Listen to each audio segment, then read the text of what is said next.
Hello student, welcome to my class. आज हम जो है इसमें देखेंगे दूध निष्कासन संस्थान के बारे में देखेंगे। तो दूध निष्कासन संस्थान के बारे में कुछ कुछ जानकारी अब हम देखने जा रहे हैं। तो सबसे पहले बात याद रखना है आपको कि जो दूध निष्कासन या मिल्क सेक्रेशन है, ठीक है, तो इसमें इसको स्तन तंत्र भी कहते हैं। दूध निष्कासन संस्थान को स्तन तंत्र भी कहा जाता है, ठीक है। और स्तन तंत्र जो होता है वो इसको जनन अंग के अंतर्गत भी रखा जाता है, ठीक है। और पशुओं में मेमोरी ग्रंथि का विकास हमेशा जोड़ियों में होता है, ठीक है। और जो कि ये ग्रंथि होती है ये केवल दोनों प्रकार के नर एवं मादा पशुओं में पाई जाती है, लेकिन मादा में यह विकसित होती है और नर में यह अविकसित होती है, ठीक है। कहने का मतलब मादा में ही सुविकसित होती है। अब इसको देखिए कैसे डिवाइड किया गया है। जो अयन है, अयन का अगला भाग और पिछला भाग, ठीक है, अगला भाग और पिछला भाग है, दो भाग हैं। तो उसके बाद दायां थन है, बायां थन, दायां थन बायां थन, ठीक है। तो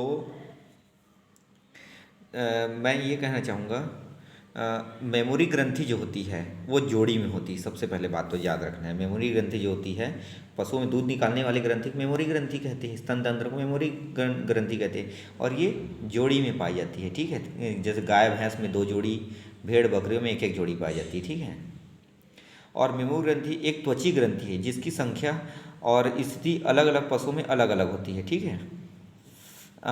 और प्रत्येक मेमोरी ग्रंथि से एक एक थन जुड़ा हुआ रहता है, याद रखना है। प्रत्येक मेमोरी ग्रंथि से जो है, मेमोरी ग्रंथि से एक एक थन जो है वो जुड़ा हुआ रहता है। गाय का अयन एक मध्यमिक लटकती हुई स्नायु का होता है, ठीक है।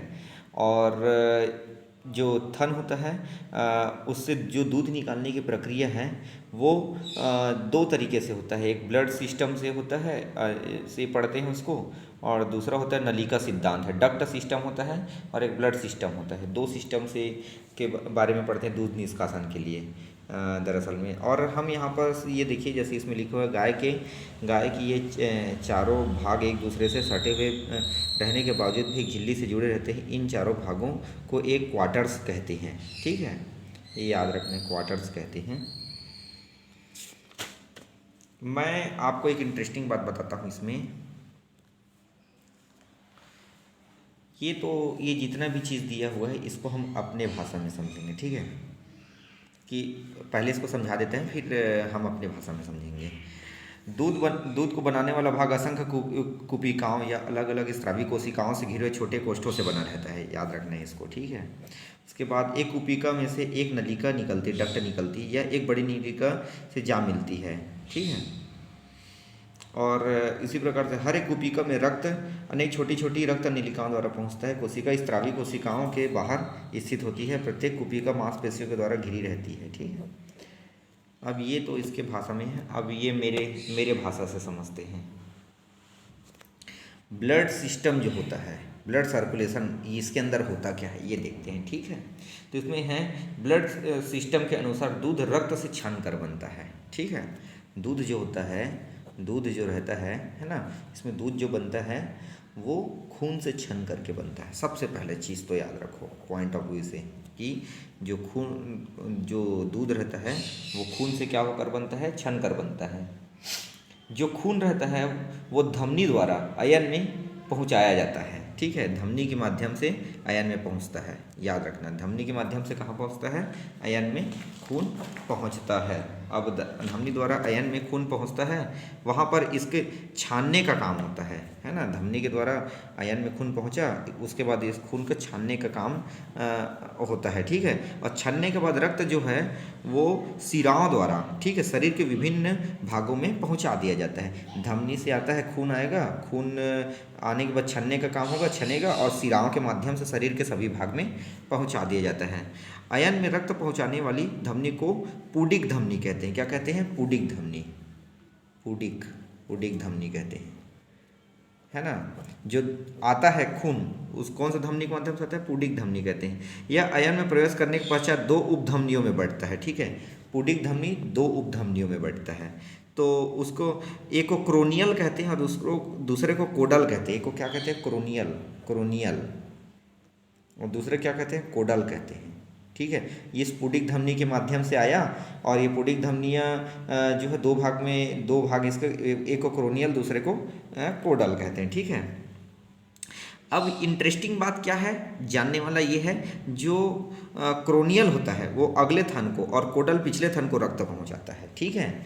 जैसे ये चार थन है ना, तो क्रोनियल अगले थन को पहुंचाएगा और कोडल पिछले थन को पहुंचाएगा, इस तरीके से है ना, पिछले थन को पहुंचाती है। अयन से रक्त दुग्ध सिराओं के द्वारा अन्य भागों तक पहुंचता है, याद रखना है, ठीक है। और ये जो सिराएं हैं वो सिरा का नाम होता है पुडिक तथा पेरिनियल कहलाती है सिराएं।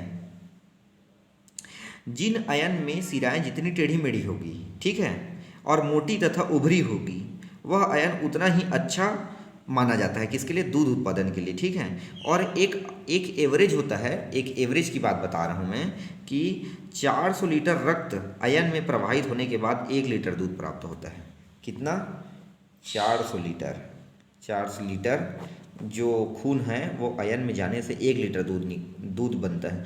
तो अब बोलोगे आप लोग, तो गाय के शरीर में, गाय का तो खुद वजन 400 किलोग्राम रहता है, तो फिर कैसे बनेगा, फिर कैसे 400 लीटर जाएगा? तो उसका आंसर ये है कि जो खून रहता है वो जाता है, वो छनने के बाद से बाहर आता है, ठीक है। फिर से वही खून सभी शरीर में पहुंच जाता है, शरीर में पहुंचने के बाद से वही खून फिर से जाता है, फिर से ये अयन में प्रवेश करेगा। तो ऐसे करके अयन में 400 लीटर खून जो है जा करके प्रवेश करके छनने के बाद से 1 लीटर दूध बनता है। ये है इसका कहने का मतलब, प्रोसेस का मतलब, ठीक है। और देखो दूध कहाँ, कौन सी कोषों से निकलता है, तो याद रखना एल्ब्यूलस कोषों से निकलकर थनों में आने की क्रिया गाय का पोषण अथवा थनों से दूध उतारने की क्रिया कहलाती है, ठीक है। दूध कहाँ से निकलता है, एल्ब्यूलस कोषों से निकलता है, ये आईएमपी है जो मैं बता रहा हूँ, ठीक है। और जो दूध रहता है वो ऑक्सीटोसिन हार्मोन्स के प्रभाव के कारण निकलता है। दूध किस हार्मोन्स के प्रभाव के कारण निकलता है, ऑक्सीटोसिन हार्मोन्स के कारण। और सेड्रिनेसिन हार्मोन्स मेडिट्यूला में प्रवेश करता है, या एपिनेफ्रिन हार्मोन्स की उपस्थिति के कारण डराने धमकाने छपकाने से एपिनेफ्रिन हार्मोन्स ये सब निकलते हैं, जिससे दूध का निकलना रुक जाता है। और जो दूध रहता है उसको 7 मिनट, है ना, 7 मिनट में बाहर निकाल देना चाहिए। 7 मिनट दूध दोहन की क्रिया 7 मिनट में करनी चाहिए। 7 मिनट में ही ऑक्सीटोसिन का प्रभाव जो रहता है वो 7 मिनट तक ही ज़्यादा एक्टिव रहता है, तो 7 मिनट में ही दूध को निकाल लेना चाहिए, ठीक है। ये है। और उसके अलावा आपको जानना ये है, तो एक और बात बताना था आप लोगों को, अवशेष दूध किसको कहते हैं, ठीक है। अवशेष दूध क्या होता है, अवशेष दूध का मतलब होता है कि जो दूध है ना, जो दूध थन से निकालने के बाद से, थन से हम निकाल लेते हैं, उसके बाद से कुछ दूध बच जाता है, 20% 25% दूध बच जा रहता है। ऑक्सीटोसिन हार्मोन्स का रिसाव रुक गया और हम पूरा दूध नहीं निकाल पाए, तो उसको अवशेष दूध कहते हैं। तो ऐसी कंडीशन में ना कई बार क्या करते हैं, ऑक्सीटोसिन का इंजेक्शन लगाते हैं पशु को और उस दूध को बाहर निकाल लिया जाता है, ठीक है। ये भी याद रखिए आप लोग। गाय के अगले थनों में पिछले थनों की अपेक्षा 20 से 25% एल्बुलस कोषों, आप देख ये जो दिख रहे हैं ना, है ना, ये दिख रहे हैं, ये एल्बुलस दिख रहा है, ये एल्बुलस आप लोगों को दिख रहा है। तो ये गाय में आगे थन में एल्बुलस कोषों की संख्या अधिक होती है, याद रखना। लेकिन यही चीज़ भैंस में एल्बुलस कोषों की संख्या पिछले थन में ज़्यादा होता है, इसलिए गाय के अगले थन से ज़्यादा दूध निकलता है।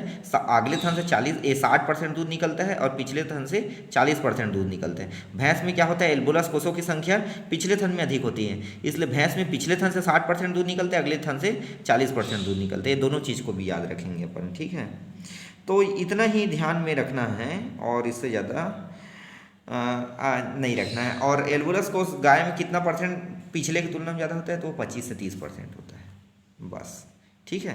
तो उम्मीद करता हूँ आप लोगों को ये समझ आया होगा, और कहीं पर अटक रहे होगे तो इसको फिर से रिवाइज करके देखिए इस वीडियो को, ठीक है। Thank you.